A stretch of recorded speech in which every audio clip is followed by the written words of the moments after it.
When it comes to king crab, we may think of its expensive value that people with low incomes can hardly enjoy. However, it is unbelievable that this crab is considered an invasive species that is destroying environment and fishing in Norway. So, why is this expensive crab considered an invasive species? Let's find out! The king crabs of the Norwegian coast are not native, having been introduced from Russia in the 1960s and have flourished since then. Today, millions of red king crabs live along Norway's coast, presenting both opportunities and challenges for the country.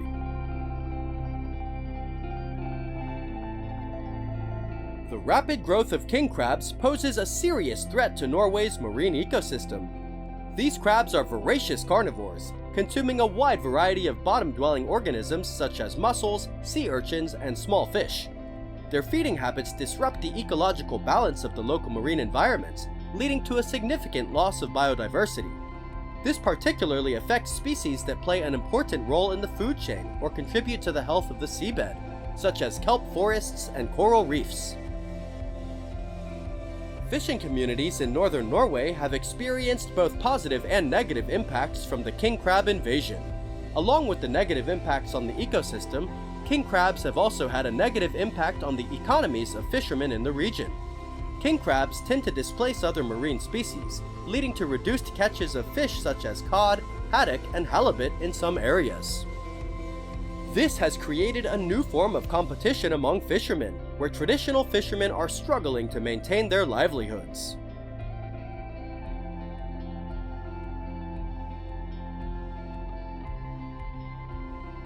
Besides the negative side, invasive king crabs also bring economic development opportunities for coastal fishermen.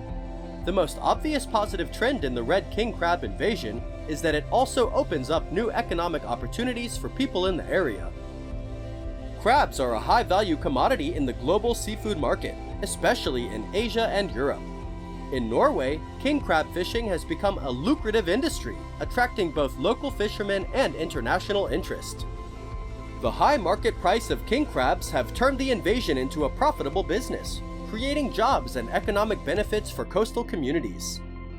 Fishermen who had previously focused on cod or other traditional fish species turned their efforts to crab fishing and found it more profitable.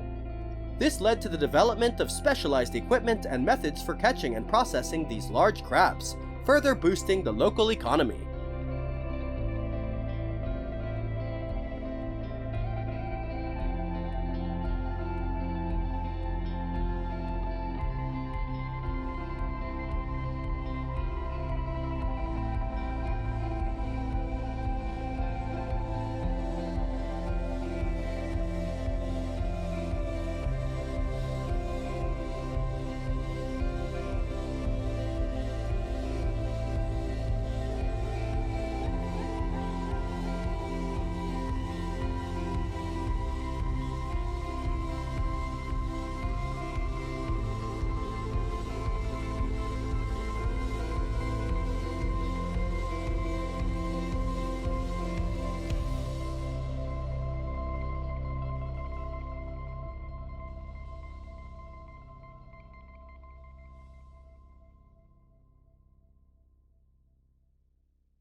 To balance the ecosystem and overcome the challenges, the Norwegian government needs to put in place measures to manage the king crab population. In designated areas, especially around eastern Finnmark, the crab population is managed by catch quotas to maintain a balance between economic exploitation and ecological conservation. In these areas, fishermen are allowed to catch king crab, providing a stable supply to meet market demand. However, fishermen must comply with size limits, catch regulations, and specific seasons. Outside this area, eradication and population control targets are in place. The government encourages fishermen to catch and kill as many crabs as possible to prevent further expansion. This policy is intended to prevent the spread of king crab to more sensitive areas, particularly ecosystems further south along the Norwegian coast.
This dual approach has proven effective in controlling the spread of king crab, but it will remain a major challenge for the seafood industry in the future.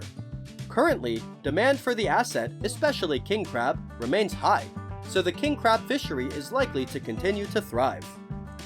Future control policies will need to balance this economic interest with the need to preserve Norway's unique and fragile marine ecosystem.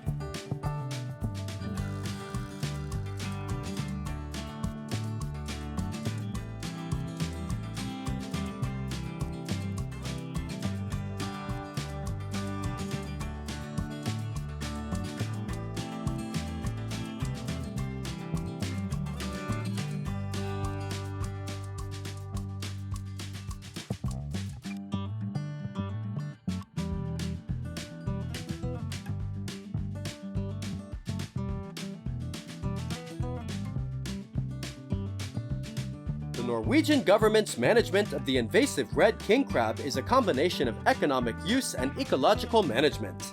Through careful management and monitoring, Norway aims to strike a balance between protecting the environment and reaping the economic benefits of the king crab invasion.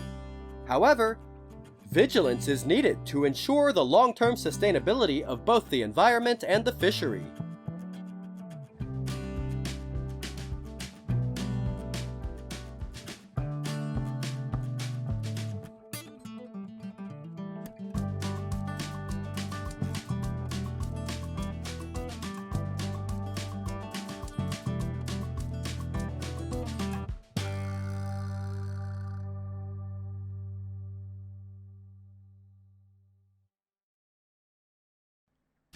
In recent years, the United States has been having a headache with newly introduced invasive species, of which hairy crabs are one of the fastest spreading species in swamp areas. While Americans are launching a movement to control hairy crabs, a part of Chinese residents also want to come to the US to help their country destroy this invasive species. Today, join us to explore the role of hairy crabs in America and China.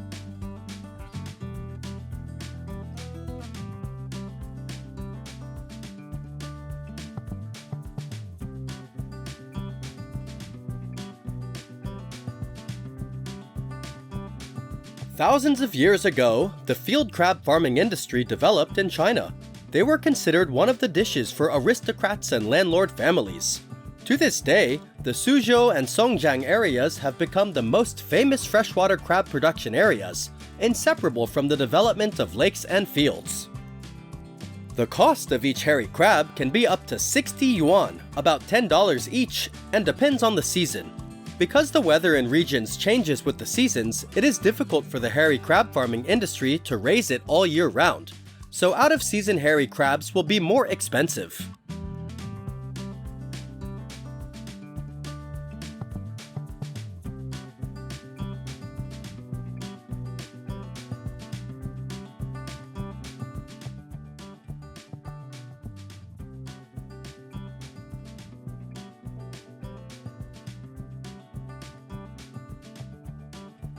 Hairy crab farming is an important industry in some parts of China, especially around Yangcheng Lake, which is famous for producing some of the most prized varieties of hairy crab. The brand value of hairy crab in China reaches more than $20 billion every year. However, the number of crabs is still not enough to serve demand because the consumption is very large. Demand for hairy crabs is so high that they are often ordered weeks in advance during peak season. Popularity extends beyond China, with exports to other countries with large Chinese communities.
Hairy crabs are usually the size of a palm. They are larger than some other crab species and have more delicious meat quality. The crab farming and processing industry in China also helps create jobs and economic growth for millions of people in China. In short, hairy crab is not just a seafood species, it is also a hallmark of culinary tradition and a luxury dish of considerable social and economic importance. Despite its economic and social importance in China, when introduced to the US, hairy crabs are considered one of the species that negatively affects the aquaculture industry in the US.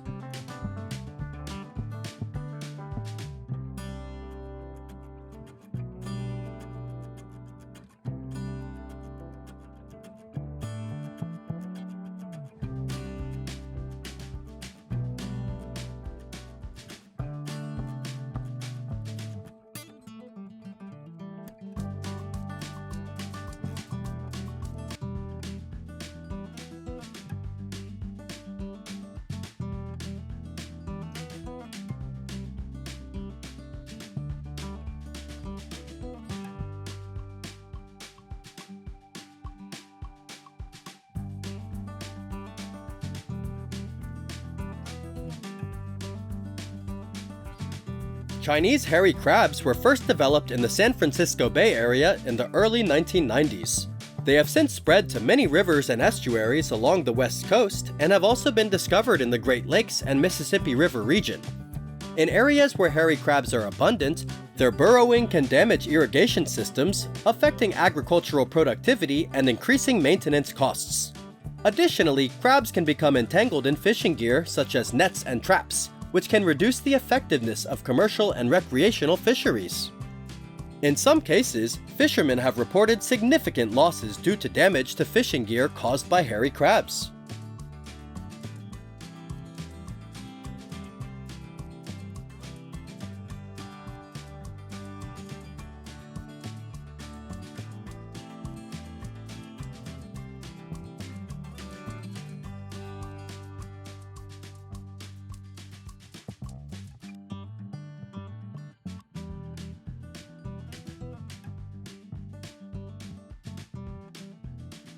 In addition to affecting agriculture, hairy crabs also compete with other native species because they are opportunistic feeders, consuming a variety of plants and animals. They compete with native species such as fish and other crustaceans for food and habitat, potentially leading to declines in native populations. In some cases, Chinese hairy crabs may prey on endangered or threatened species, further exacerbating their decline.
In recent years, the United States has taken measures to prevent the number and population of hairy crabs, but it is difficult to eradicate due to the species' very high reproductive rate, diverse diet, and ability to survive in many different environments.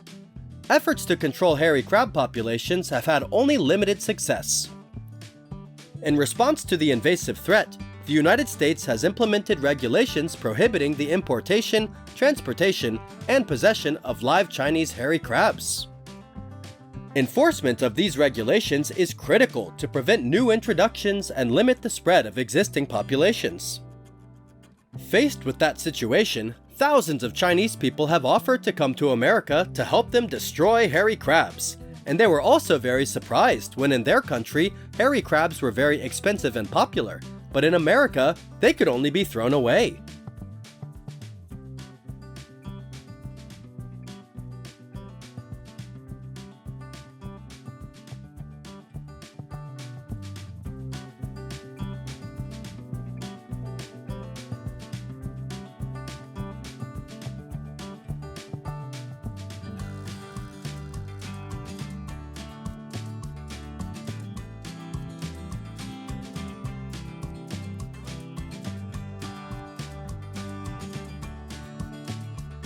So, why don't Americans eat hairy crabs? In a long tradition, Americans do not eat hairy crabs, so the demand for hairy crabs among American consumers is very low. They tend to prefer other types of seafood. Without strong consumer interest, suppliers will not have much incentive to introduce hairy crab to the market. In addition, wild catches can accumulate contaminants such as heavy metals, pesticides, or other contaminants, especially in areas where they are invasive. This raises food safety concerns, making them a less attractive choice for consumption. Besides, hairy crabs have also been studied to contain parasites that are harmful to human health. Therefore, the vast majority of Americans do not eat hairy crab.